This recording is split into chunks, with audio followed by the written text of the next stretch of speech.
Bismillahirrahmanirrahim. Assalamualaikum warahmatullahi wabarakatuh.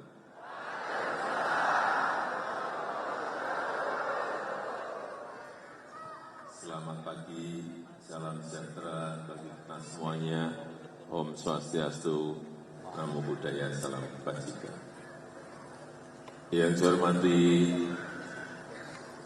Ketua Umum Jaringan Relawan Alap-Alap Jokowi, Mas Isnaini, yang saya hormati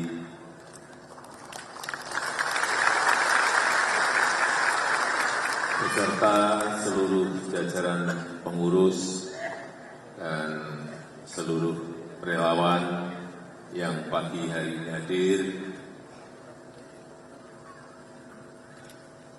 Saya melihat tadi ada gema perhutanan sosial,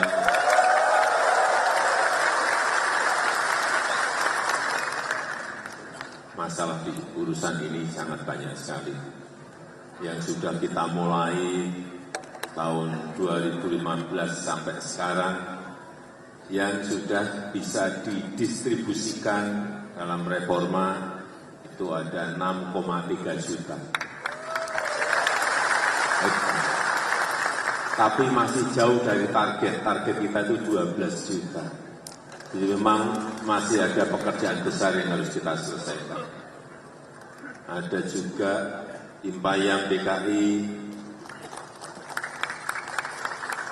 ada Timbul Sehati,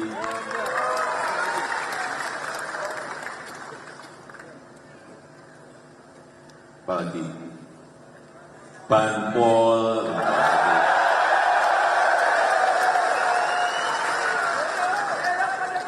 masalahnya tadi sudah disampaikan ke saya di sana tadi.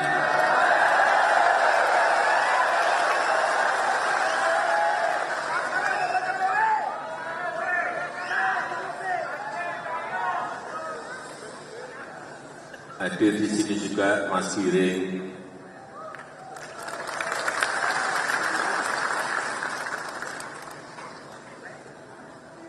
Bapak Ibu sekalian yang saya hormati, saya senang saya masuk di sini tadi, begitu masuk, suasananya itu sangat semangat gitu.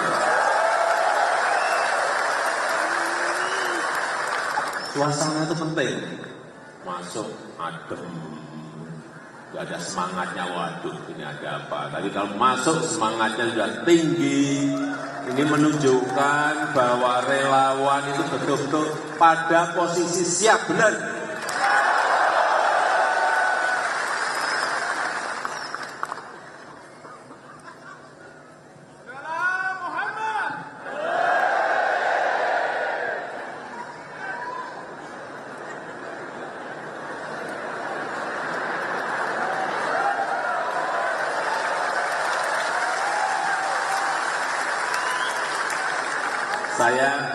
Saya harus ngomong apa adanya, bahwa dunia sekarang ini tidak sedang baik-baik saja. Tetapi kita alhamdulillah masih normal, negara kita Indonesia. Perlu saya sampaikan, sekarang ini sudah 96 negara dari kira-kira 260-an lebih negara, 96 negara itu sudah masuk jadi pasiennya IMF. Kayak kita tahun 97-98 pernah kita menjadi pasiennya IMF. Dan ini patut kita syukuri, sekarang kita alhamdulillah masih sehat-sehat saja dan tidak menjadi pasiennya IMF. Berkat kerja keras kita semuanya. Berkat kerja keras kita semua. Karena setelah COVID masuk mengenai hampir semua negara di dunia, semua negara kena semuanya. Ada yang bisa kembali normal, baik itu kesehatan maupun ekonominya, dan salah satunya adalah Indonesia. Indonesia menjadi salah satu yang terbaik ekonominya, pertumbuhannya setelah COVID menerpa kita semuanya. Ini yang patut kita syukuri karena kerja keras kita semuanya dari lapisan yang paling bawah sampai atas semuanya bekerja. Saya tahu betul karena meskipun COVID saat itu saya tetap muter ke seluruh penjuru tanah air untuk memastikan vaksinasi sudah dilaksanakan. Kembali, jadi memang banyak negara-negara yang sakit karena urusan COVID. Kena COVID, ekonominya juga kena dan tidak bisa bangkit kembali. Saat saya pergi bulan yang lalu ke Afrika, keadaan itu masih kelihatan sekali, masih terasakan ekonomi yang tidak tumbuh, kemudian harga pangan yang juga melonjak tinggi sekali, banyak kelaparan di benua itu, banyak yang kurang makan di benua itu karena memang problem besar kita saat ini setelah COVID belum bisa bangkit, sudah kena lagi yang namanya perang Ukraina. Kelihatannya perangnya jauh dari kita, tetapi dampaknya sampai ke sini. Apa dampaknya? Saat saya ke Ukraina, saat masih perang saya ke sana, saya bertemu dengan Presiden Zelensky. Beliau menyampaikan ada 77 juta ton gandum berhenti di negara yang namanya Ukraina karena perang, gandumnya tidak bisa diekspor, sehingga negara-negara yang membutuhkan menjadi barangnya tidak ada. Dari Kiev di Ukraina saya masuk bertemu dengan Presiden Putin di Rusia, mengatakan hal yang sama, bahwa ada 130 juta ton gandum berhenti di Rusia saat itu. Berarti totalnya Rusia dan Ukraina ada 207 juta ton berhenti. Terus yang biasanya mengambil gandum dari sana disuruh makan apa? Sehingga karena suplainya kurang, harganya naik. Itu terjadi di semua negara. Yang naiknya sampai 50%, ada yang sampai 2 kali, di beberapa negara berbeda-beda. Ingat, kita ini memang makan beras, makanan pokok kita. Tetapi kita juga masih impor, tambah impor 11 juta ton gandum. Karena negara ini negara gede sekali, negara Indonesia sangat besar sekali. Dari mana itu 11 juta ton? 30%-nya itu berasal dari tadi Ukraina sama Rusia. Untuk mie, untuk roti yang kita makan, 30% dari wilayah itu. Sehingga di sini harganya juga sedikit naik. Kemudian yang berkaitan dengan pangan lagi, beras. Beras hati-hati, karena masih ada 1,5 juta sampai 2 juta ton yang kita harus impor dari luar. Karena produksi di dalam negeri masih belum mencukupi, karena penduduk kita setiap tahun juga selalu bertambah. Penduduk kita sekarang ini sudah 278 juta. Yang sebelumnya 270, ternyata kita terakhir hitungannya adalah 278 juta, sehingga produksi berasnya juga harus nambah. Begitu yang namanya India plus 22 negara lagi menstop, tidak mengekspor beras di semua negara harganya naik semua. Inilah problem yang apa adanya harus saya sampaikan. Karena problem di sebuah negara itu akan berimbas ke negara yang lain. Harga beras di kita masih di angka berapa? 10.800 sampai 13.000. Tapi ingat, di negara-negara tetangga kita saja, harganya sudah sangat tinggi. Saya bacakan.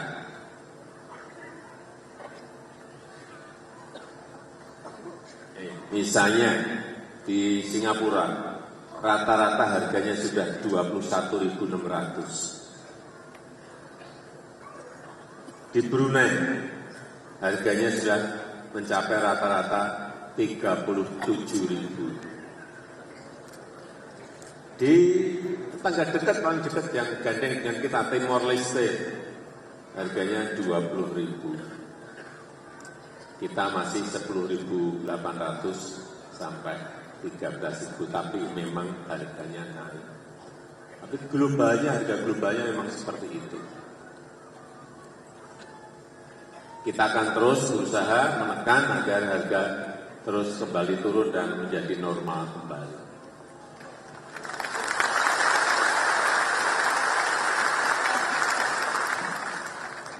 Selain 20 negara tadi yang saya sampaikan tidak mengekspor berasnya, ditambah lagi problem adanya perubahan iklim. Cuaca panas, kemarau yang panjang, menyebabkan juga produksi kita menurun. Problem-problem ini kita harus ngerti kenapa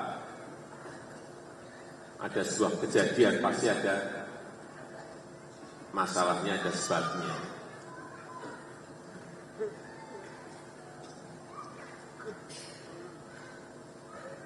Tapi saya senang, saya lihat Bapak Ibu sekalian, seluruh relawan, wajahnya masih cerah ceria.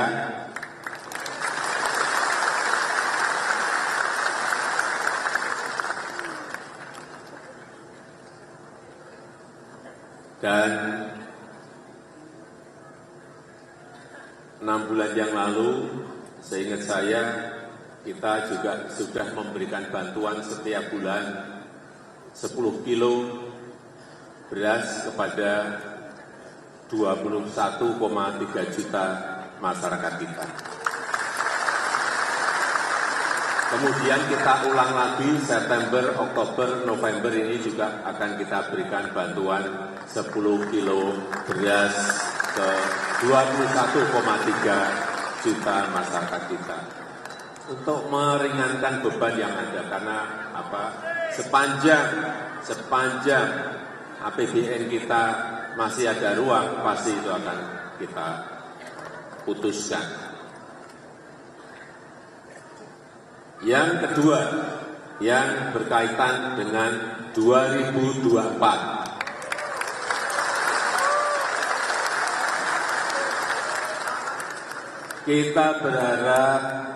Kita semuanya berharap agar jalannya pemilu itu berjalan dengan damai dan tidak ada lagi yang namanya ujaran kebencian.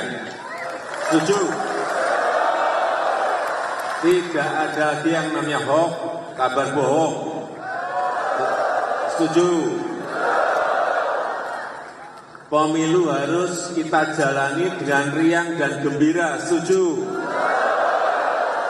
Karena setiap 5 tahun itu pemilu itu ada terus.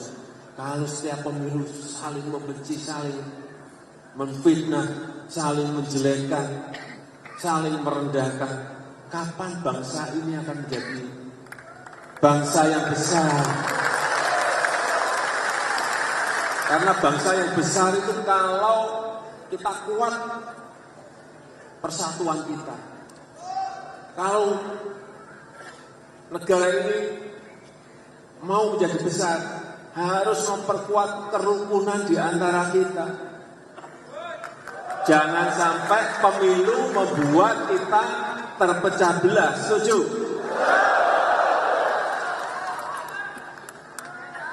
Saya kadang-kadang juga geleng-geleng. Masyarakat di bawah masih ramai. Nah, pemimpin-pemimpin di atas sudah ngopi-ngopi bareng.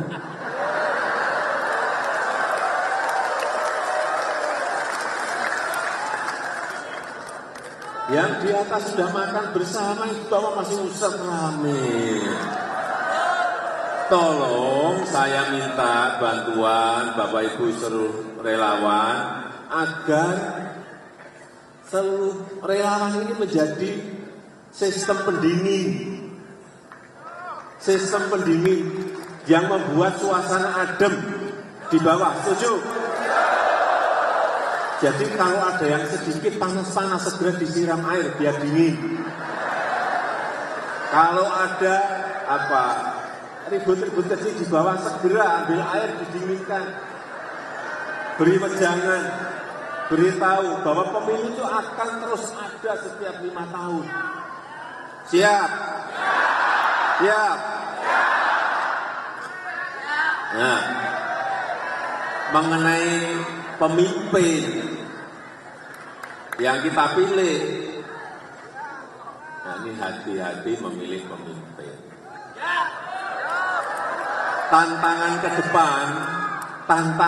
depan itu bukan semakin ringan, tetapi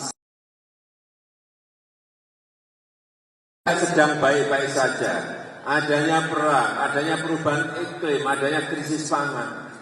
Dibutuhkan pemimpin yang memiliki keberanian. Dibutuhkan pemimpin yang memiliki nyali. Jangan digertak negara lain sudah langsung ciut. Jangan kita digugat misalnya oleh Uni Eropa ke WTO kita jadi grogi. Tidak boleh negara sebesar Indonesia memiliki pemimpin yang gampang ciut nyalinya, digertak negara sebesar apapun. Setuju? Jadi pemimpin harus berani mengambil risiko. Pemimpin harus berani mengambil risiko. Pemimpin politik yang betul. Jangan hanya cari selamat, cari enak.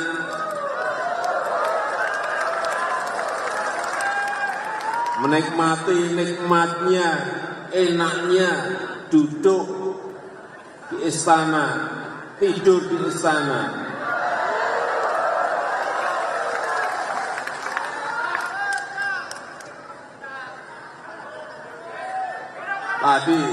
Tadi saya mendapatkan masukan mengenai penyelesaian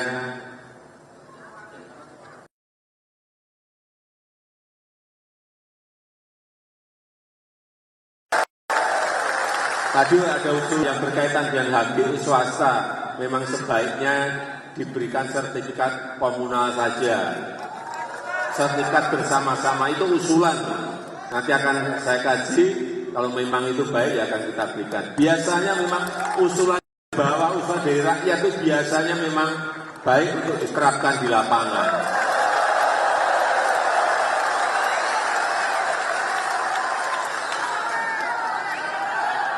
Kemudian yang penyelesaian yang berkaitan dengan PTPN ini tinggal menunggu saja. Nanti akan saya dorong agar penyelesaiannya bisa dipercepat.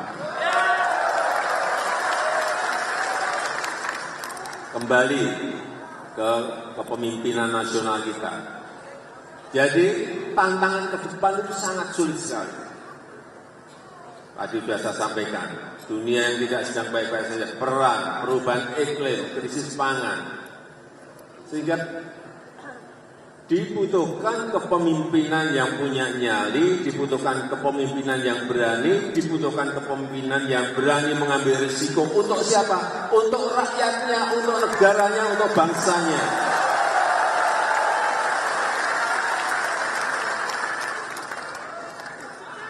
Kalau maunya enak, ya itu aja di sana. Ruangnya ber-AC, makanannya, waduh, Saya nggak usah saya ceritakan. Tapi apakah kita ingin mencari pemimpin yang seperti itu? Kita ingin mencari pemimpin yang mau bekerja keras untuk rakyatnya. Setuju? Kalau ada masalah, tidak menghindar. Kalau ada problem, berani mendekat kepada problem dan menyelesaikannya.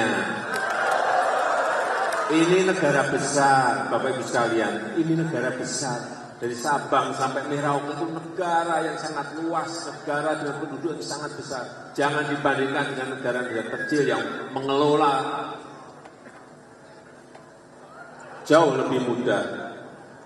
Bapak Ibu kalau pernah terbang dari Aceh sampai ke Merauke, sampai ke Papua, 9 jam 15 menit saya pernah mencoba. Naik pesawat. Kalau naik kapal nggak tahu berapa minggu atau berapa bulan. Karena saya belum pernah mencoba. 9 jam 15 menit itu kalau dari London sampai ke Istanbul kurang lebih itu melewati 8 sampai 7 negara. Ini negara gede banget, jadi tidak kadang-kadang orang yang nggak ngerti lapangan kelihatan memudahkan, padahal lapangannya juga geografi kita ini memiliki 17.000 pulau, tidak seperti negara lain yang satu daratan, lebih gampang. Semua pulau membutuhkan listrik, semua pulau membutuhkan sekolah, membutuhkan puskesmas, membutuhkan rumah sakit, membutuhkan pelabuhan, membutuhkan airport.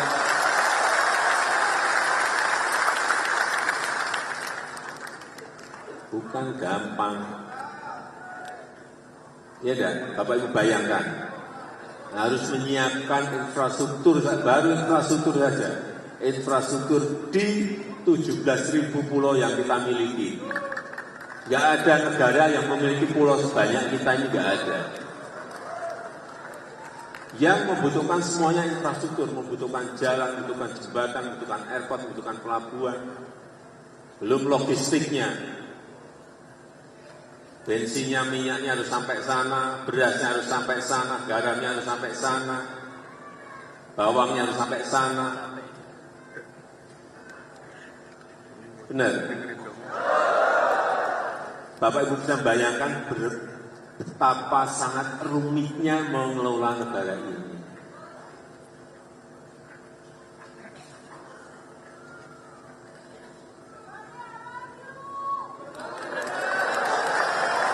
I love you, I love you.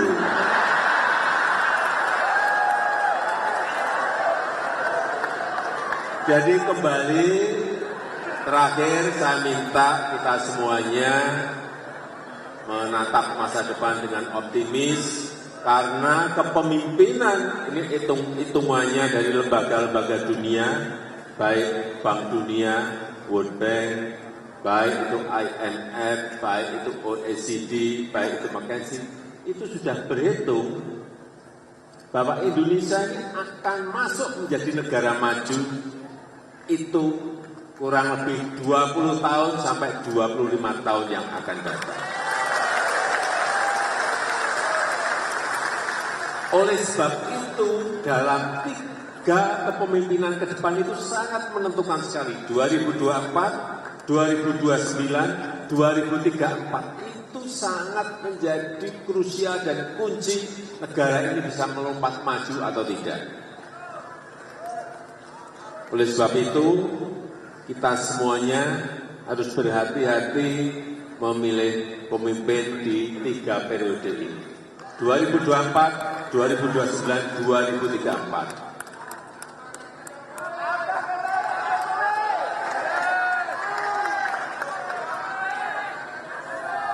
Saya melihat Bapak Ibu semuanya sudah pintar-pintar, jadi saya tidak usah menyampaikan di forum ini.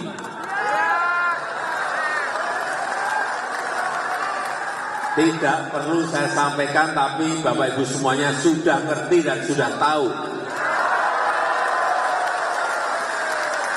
Karena negara ini adalah negara demokrasi. kedaulatan itu ada di tangan rakyat.